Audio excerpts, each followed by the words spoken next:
Muito boa noite a todos, boa noite aos nossos ouvintes aí, a quem está vendo, quem está assistindo essa live, quem está assistindo depois, ela num futuro aí, seja daqui a pouco ou num futuro distante.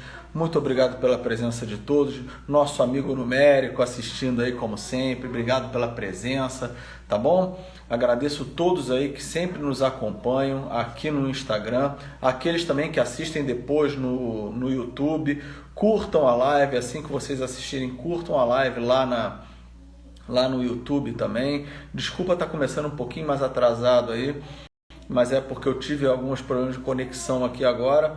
Como sempre, essa conexão é ruim, às vezes a conexão pau, aí fica aparecendo assim, o vídeo está pausado por conta da conectividade, enfim, tá? Mas muito obrigado, Numérico, por estar aí. Queria agradecer a todos pela oportunidade de vocês estarem sempre nos acompanhando. Repito, nós estamos no YouTube, estamos aqui no Instagram, estamos também no Facebook, tá? E todos os dias estamos fazendo live agora às 10h30 da noite, tá? É um horário meio tarde assim, mas é o único horário que está sendo mais interessante de poder fazer e poder entregar esse produto aqui, vamos chamar assim, né? Na verdade não é um produto, é um produto, mas não é também, né? Por que eu digo que é um produto e não é?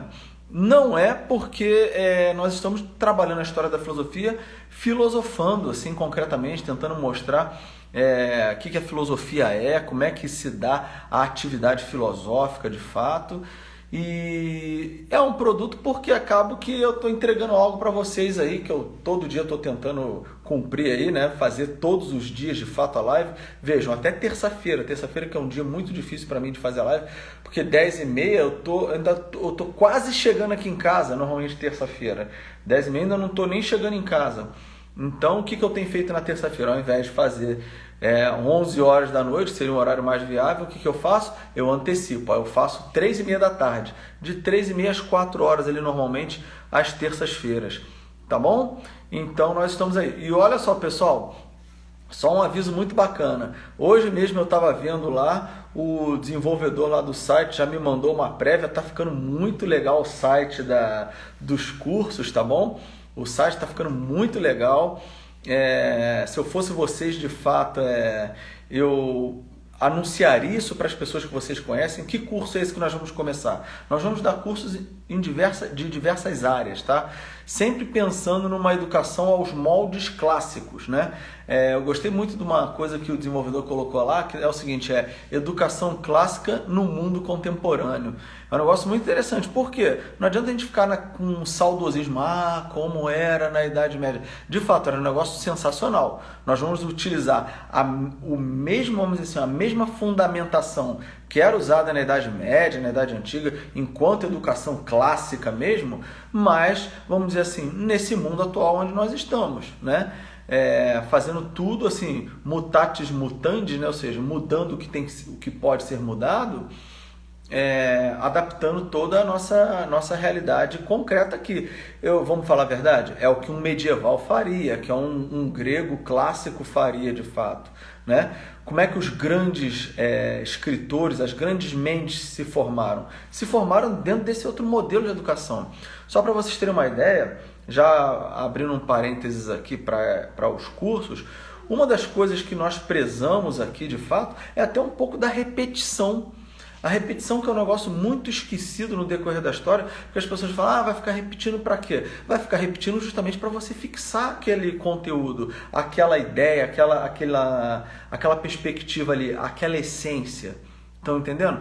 E eu vejo, por exemplo, em escolas em geral, as crianças aprendendo, a professora, o professor passando o assunto assim, numa maneira, num estalar de dedos, ou seja, a criança passou por aquilo ali, vamos dizer assim, ela meio que teve um vislumbre do que a coisa pudesse ser, ela não entendeu verdadeiramente e nem fixou nada. O que ela vai levar dali para frente? Vai levar nada. Por isso que muitas vezes os pais acabam tendo que pagar aula de reforço, né? Aulas extras, sendo que, infelizmente, aquilo ali já poderia ter sido feito na escola. Claro, pessoal, existem as exceções, naturalmente. Tem escolas que dão essa formação aí de uma maneira exemplar, né?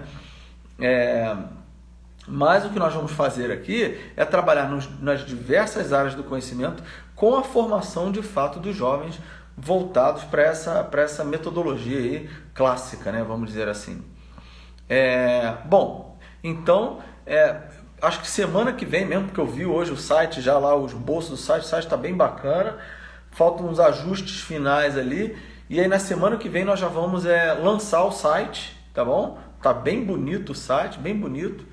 É um modelo de site que tem em geral na internet já, assim, se você for entrar nos sites que oferecem cursos, aí, esses cursos livres, o site está mais ou menos nesse modelo, está bem bacana, né? Tá com a nossa cara, naturalmente, mas o modelo é bem próximo ao que já se tem no mercado, né? Mas está muito bacana também o site.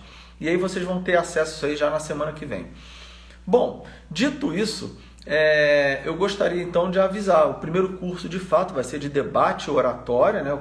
Na verdade vai ser um clube de debate e oratória, onde os jovens vão poder aprender a arte de bem falar, bem argumentar e contrapor seus argumentos. O que ele vai estudar ali? Ele vai estudar um pouco de pensamento clássico, né? De argumentação no estilo clássico. O que seria essa argumentação no estilo clássico, né? As pessoas às vezes perguntam. Essa argumentação seria uma argumentação pautada naquilo que a realidade está te mostrando.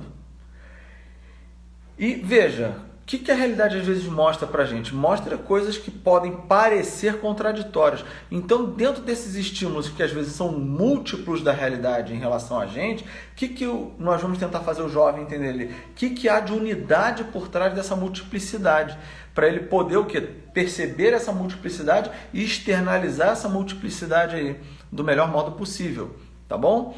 É claro, pessoal, vocês devem perceber que esse tipo de curso vai favorecer muito também os jovens no que diz respeito à escrita deles, tá? A escrita deles vai ser extremamente valorizada, tá bom? Em função disso que eu mencionei para vocês. Ou seja, ele não vai estar trabalhando apenas a parte da argumentação oral. Isso vai ajudar muito na questão escrita. E já tem professor, na verdade, já contactado, um grande amigo meu, inclusive, grande professor de língua portuguesa e literatura, que vai acompanhar, vai criar o curso de fato mais à frente, voltado para redação, interpretação de texto, gramática, literatura, né? Mais à frente ele vai fazer isso também. Então os cursos vão ser lançados mais à frente outros cursos também diferenciados que você não encontra aí, e são cursos livres. O que significa um curso livre? Significa que você vai entrar no curso, nós não vamos te dar um diploma do MEC, né? Em princípio não vamos dar um diploma lá registrado lá no MEC, mas a garantia do nosso curso é a qualidade que vocês vão receber a partir daí, tá bom? É isso então, sem mais delongas, vamos ao tema de hoje. O tema de hoje são os problemas, né? Os problemas que nós temos com os sofistas, com as posturas dos sofistas. Na aula de ontem nós vimos 2 sofistas especificamente e as características gerais dos sofistas. Quais foram os sofistas que nós vimos ontem? Nós vimos Protágoras falando que o homem é a medida de todas as coisas. O que significa isso? Significa que cada homem tem um modo de medir a realidade, e se cada um tem um modo de medir a realidade é porque cada um tem a sua verdade. Isso é o que Protágoras está dizendo. Por isso que para ele a verdade é relativa, né? Inclusive, ontem teve um aluno mesmo meu, né, realmente, que ele perguntou o seguinte, isso então, o relativismo do Protágoras, ele vai contra o princípio de não contradição do Aristóteles? Eu falei sim, e vai, porque o fato de você estar olhando algo por um outro aspecto não significa que seja relativo, porque ao mesmo tempo, sob o mesmo aspecto, algo não pode ser e não ser, tá bom? Então, o relativismo de Protágoras foi o que nós vimos ontem, juntamente com o ceticismo do Gorgias. E aí qual era o argumento do Gorgias que nós falamos? O Gorgias diz o seguinte, olha, se o ser é eterno, é porque não teve início. Se não teve início, ele é infinito. Se ele é infinito, ele não está em lugar nenhum. Se ele não está em lugar nenhum, é porque ele não é. Mesmo se o ser existisse, ele fala, não poderia ser conhecido. Por quê? Porque existe um abismo entre o ser e o conhecer. Por que existe abismo? Esse abismo, por que ele existe? Porque eu posso pensar coisas que não são. Ou seja, se eu posso pensar coisas que não são, é porque existe uma separação entre aquilo que eu penso e aquilo que as coisas são. E aí, ou seja, se existe esse abismo, eu não posso conhecer as coisas, o que vale para Gorgias? Vale o argumento mais forte. É isso que é o mais importante para Gorgias. Ou seja, se você conseguiu convencer alguém, isso basta. Não interessa se é verdade ou não aquilo que você convenceu. Só que nós temos alguns problemas aí então. Vamos lá. Primeiro é o seguinte, vamos apresentar algumas críticas, prestem atenção, tanto ao relativismo quanto ao ceticismo, mas a primeira crítica que nós vamos fazer é uma crítica teórica. E depois nós vamos fazer uma crítica prática. São dois tipos de crítica. A crítica teórica, ela vai analisar a ideia, como o nome está dizendo, a teoria, aquilo que o ceticismo e o relativismo dizem na teoria. Então a primeira crítica, guarda aí, é a crítica teórica. Vamos atacar a ideia do relativismo e do ceticismo. E depois nós vamos apresentar uma crítica prática ao relativismo e ao ceticismo. Na verdade, a crítica prática serve aos dois, tá bom? Mas o que seria a crítica prática? Seria se você colocasse o relativismo ou o ceticismo em prática na sua vida, tá? Como é que seria isso? Como é que seria um mundo onde as pessoas vamos supor que todas as pessoas acreditassem num ceticismo ou num relativismo? Como é que seria isso? Não é verdade? Então nós temos aí, primeiro, crítica teórica, tá bom? Crítica teórica, vamos lá. Crítica teórica vamos começar pelo ceticismo, que é mais fácil de verificar, tá? Como seria a crítica ao ceticismo? O que o ceticismo afirma, né? A crítica teórica ao ceticismo. O que o ceticismo afirma? O ceticismo afirma o seguinte: a verdade não existe. Ou seja, ele tem essa proposição, tem esse juízo e esse juízo é enunciado na forma de uma proposição. Que proposição é essa? Repetindo, a verdade não existe. A questão é a seguinte, raciocina agora. Essa proposição, ela tem duas alternativas. Ou ela é verdadeira ou ela é falsa. Não é isso? Qualquer proposição acontece isso. Ou essa proposição é verdadeira ou ela é falsa. E aí nós estamos diante de um problema que é o seguinte. A questão é, analise o primeiro caso. Se essa proposição for verdadeira. Se essa proposição for verdadeira, você já logo de cara admite a existência da verdade. Opa, se essa proposição é verdadeira, então já existe a verdade logo de cara. Porque isso já seria verdade. Agora, qual é o segundo caso? Essa proposição ser falsa.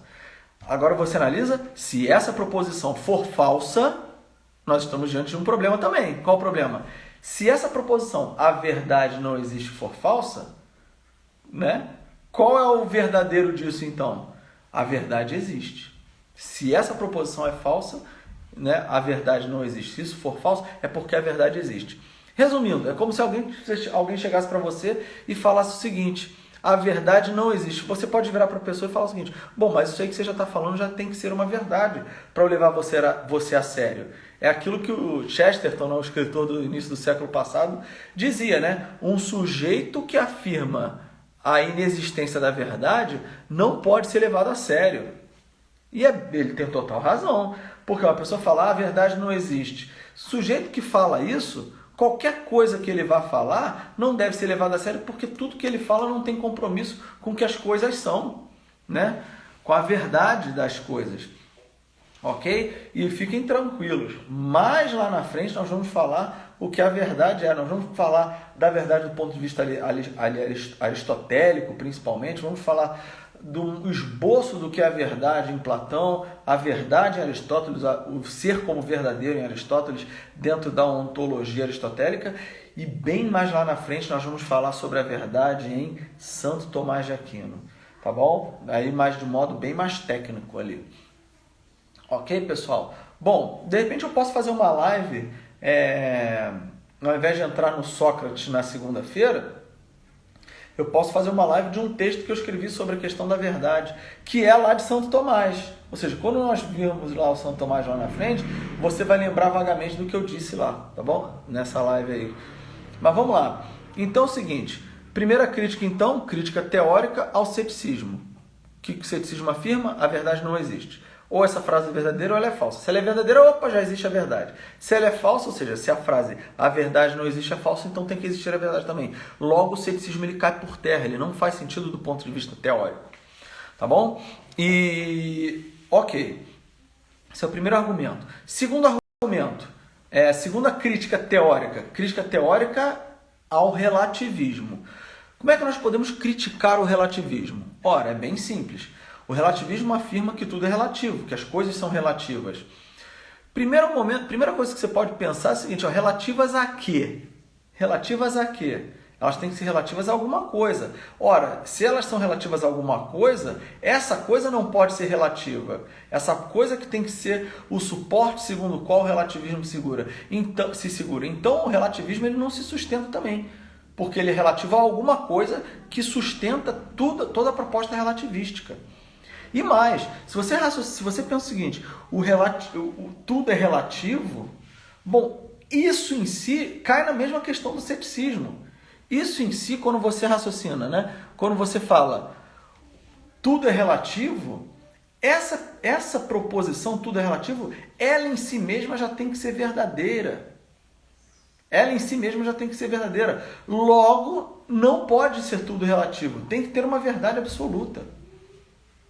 Entendem? E mais, mesmo que o sujeito falasse numa terceira possibilidade, o sujeito fala assim, não, tudo é relativo. A verdade é relativa. E aí você fala, é relativa a uma coisa inicial, essa outra coisa inicial é relativa a uma outra, essa outra é relativa a uma outra, é uma outra, é uma outra, é uma outra, e assim sucessivamente. Ora, pessoal, se você fizesse essa redução ao infinito, essa redução ela seria absurda. Ou seja, você nunca teria um ponto de partida o qual você pudesse afirmar a estrutura do conhecimento, porque o conhecimento estaria fundamentado em quê? Se você vai reduzindo infinitamente lá para trás, o conhecimento estaria sendo reduzido a nada. Entendem?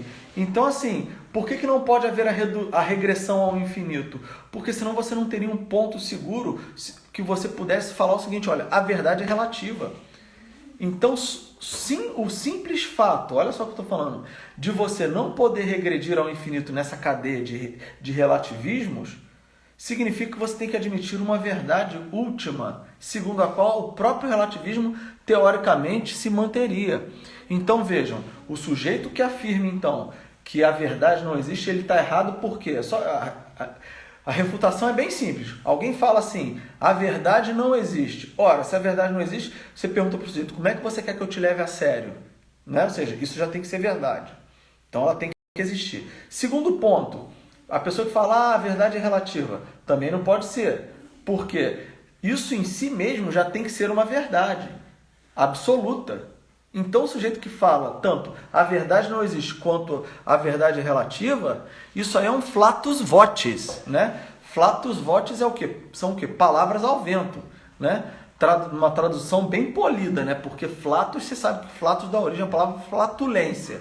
E votis, né? Voz, ou seja, é você verbalizar algo. No fundo, o sujeito que fala que a verdade não existe ou a verdade não existe, ou a verdade é relativa, desculpem perdão da palavra aqui, mas isso aí é um peido verbal. Entende? É um peido verbal, ou seja, o cara está falando algo que não é nada. É um ar ali que está saindo, mas não significa nada. Tá bom?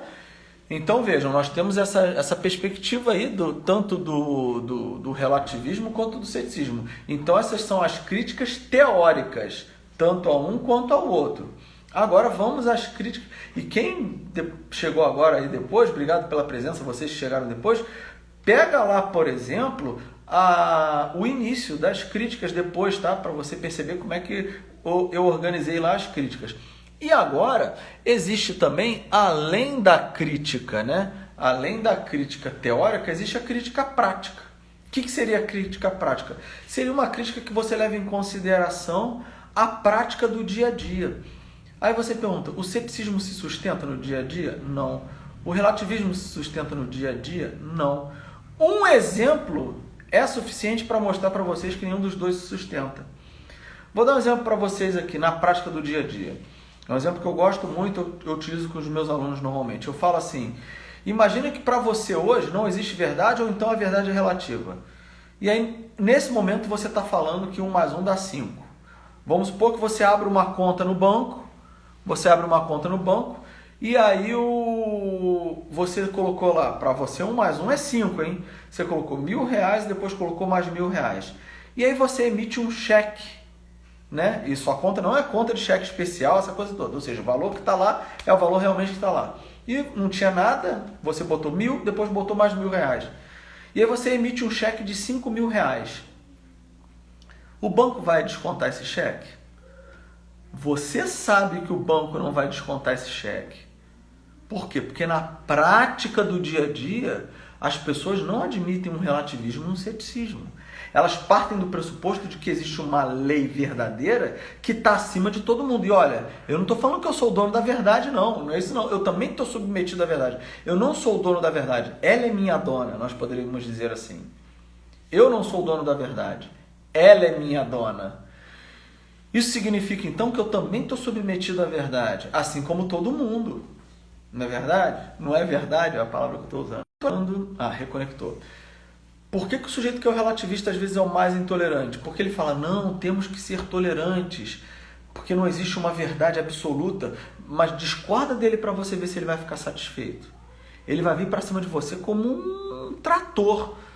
Ou seja, no fundo, o relativismo é um relativismo da boca para fora, mas o sujeito é o mais dogmático de todos, né? E aí nós temos uma questão que é a seguinte, veja bem, o sujeito que é relativista, né? Imagina um sujeito que é relativista é professor, né? O sujeito é professor e é relativista. Chega para o professor e pergunta assim, professor, você acredita que cada um tem a sua verdade? Se o professor falar assim, sim, cada um tem a sua verdade. O que é verdade para você pode não ser para mim. Você está diante de um relativista então, né? Então o sujeito fala assim, sim, o que é verdade para você pode não ser para mim. Aí veja bem, se você está diante de um sujeito que é relativista, um professor que é relativista, ele vai falar isso então, o que é verdade para você pode não ser para mim, você pode chegar para o sujeito e falar o seguinte, então professor, a partir de hoje, você é obrigado a me dar 10 em tudo, porque tudo que eu colocar lá na minha prova é verdade para mim, então você é obrigado a aceitar. Eu pergunto a vocês, vocês acham que esse sujeito, vamos dizer assim, esse pseudo-tolerante, esse sujeito que está querendo pagar de bacana, de que respeita as opiniões divergentes, ele vai respeitar a sua verdade? Claro que não. E aí, como bem colocado aqui por um amigo nosso aqui que está assistindo agora, ele fala o seguinte, canalhas, obrigado pelo que você escreveu aí, Felipe, de fato. Você tem toda a razão, o Felipe é um grande amigo meu, né?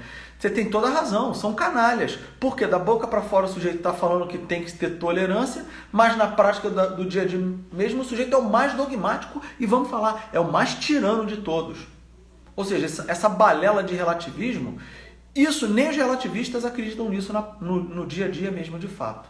Então vejam, o sujeito que afirma que a verdade não existe, ele está equivocado, porque ele também pode falar isso. Ah, não, como não existe verdade, essa coisa de verdade não existe. Ah, não existe não, Então vamos lá, então por que você não sai doando seus bens para os outros? Por que você não para de comer, já que não existe verdade? Porque se você comer ou não comer, não vai fazer diferença na sua vida? Não é verdade? Não vai fazer diferença nenhuma. Então assim, para que você vai continuar seguindo essa perspectiva aí? Não faz sentido, entenderam? Então vamos lá, o que eu apresentei hoje aqui? Apresentei uma crítica teórica ao relativismo e ao ceticismo, né? Fiz uma crítica teórica. O que é a crítica teórica? Ataquei os dois do ponto de vista das ideias, mostrando que eles não se sustentam na teoria, no enunciado deles. E agora eu apresentei a crítica prática, ou seja, por que na prática do dia a dia essas coisas não funcionam. É você, por exemplo, como diz o filósofo... Bom, voltou a internet aí. Então, olha só, no fundo, as pessoas que se dizem tolerantes, voltou agora, né, pessoal? Na prática elas não podem ser. Imagina só, o sujeito chega lá e fala assim, não, vamos trocar a ideia. O sujeito estuprador chega na sua casa, o sujeito, né, tá lá, fala assim, não, a nossa diferença é apenas uma divergência de ideias. Essa divergência que você tem com o estuprador? Não, o cara é um safado, desculpa a expressão, mas o cara é um safado. Não dá para ter uma troca de ideias com uma pessoa assim nesse nível. Então não é uma questão de, ele tem a opinião dele, eu tenho a minha. Existe uma verdade que está acima de nós dois e que nós devemos obediência a ela. Ou seja, não sou eu que sou o dono da verdade. Ela é minha dona. Ela é nossa dona em última instância. Tá bom, gente? É isso aí então. Só retomando aqui então, dando alguns últimos avisos aí para aqueles que estão presentes aí e para aqueles que no futuro vão estar presentes. Já anunciei no início da live, né, que o site já está lá praticamente pronto. Eu vi o site hoje, o esboço quase final deles. Eu preciso fazer alguns ajustes ali. Os desenvolvedores já organizaram lá bastante coisa. O pessoal lá em Portugal, né, já organizou bastante coisa. Então, assim, o negócio está ficando bem bacana, faltam uns ajustes finais, provavelmente na semana que vem. Hoje foi a primeira vez que eu vi o site, para falar a verdade para vocês. Ele está nesse modelo de site de cursos, essa coisa toda, está bem bacana ali a dinâmica deles. Então, o primeiro curso vai ser do quê? Vai ser um curso de debate e oratória, onde, por exemplo, vão ter aulas teóricas, naturalmente, eu vou explicar do ponto de vista teórico, como é que funcionam alguns argumentos, né? O que é um argumento válido, o que é um argumento inválido, o que é um argumento falacioso, por exemplo, né? Eu gosto muito de citar as falácias, sei lá, um argumentum ad populum, né? O que é um argumentum ad populum? Um argumento que se apela para a maioria da população. Ah, porque todo mundo faz, logo aquilo é correto. Não é só porque todo mundo está fazendo que necessariamente aquilo é verdadeiro, né? Ou seja, você falar, né? O filho chega para o pai e fala, deixa eu ir na festa. O pai fala, não, você não vai. Você não vai na festa porque... O filho fala, mas todo mundo vai. Esse argumento é um argumento ad populum. Então você tem que saber o que é um argumento ad populum, né? E é claro que os pais normalmente falam, mas você não é todo mundo. Talvez seu pai não saiba o nome do argumento, mas você vai saber se fizer o curso. Ou seja, o que eu vou te dar no curso é um instrumental para você buscar a verdade. Não é só para poder ganhar o debate e convencer o outro. O objetivo ali, no fundo, tem até uma ética por trás, que eu vou trabalhar esse tipo de coisa também. Olha só, existe esse tipo de argumento aqui, que ele é muito poderoso, que podem usar contra você. Não é para você usar esse argumento aqui, que é inválido, contra as pessoas, simplesmente para convencê-las. Então, existe uma perspectiva ética também ali, naquilo que eu vou falar para os jovens. Então, vejam bem, se você conhece algum jovem aí, que está aí na faixa dos 10, 11 anos até os 18, 19 anos, que queira trabalhar essa parte da argumentação, e ali ele vai falar o tempo todo, vai falar, vai praticar bastante, porque nós vamos trabalhar em vários modelos de debates aí, vários modelos, né, de debates que existem, para ele poder falar. Eu sempre vou dar um feedback para os alunos no que eles podem melhorar, enfim. Isso tudo vai ser trabalhado nesse curso, nesse clube de debates que eu vou começar a oferecer. Já na semana que vem as inscrições vão estar abertas, tá bom? Eu acredito que até sexta-feira que vem as inscrições estão abertas. Se eu não me engano, as inscrições, pelo que a gente está organizando lá, elas vão ser encerradas assim, tipo 7 de junho, se eu não me engano, a data que está lá no site esboçada é 7 de junho. Talvez a gente vai ver se estende ou se antecipa, não sei, ou até as turmas estarem cheias, tá bom?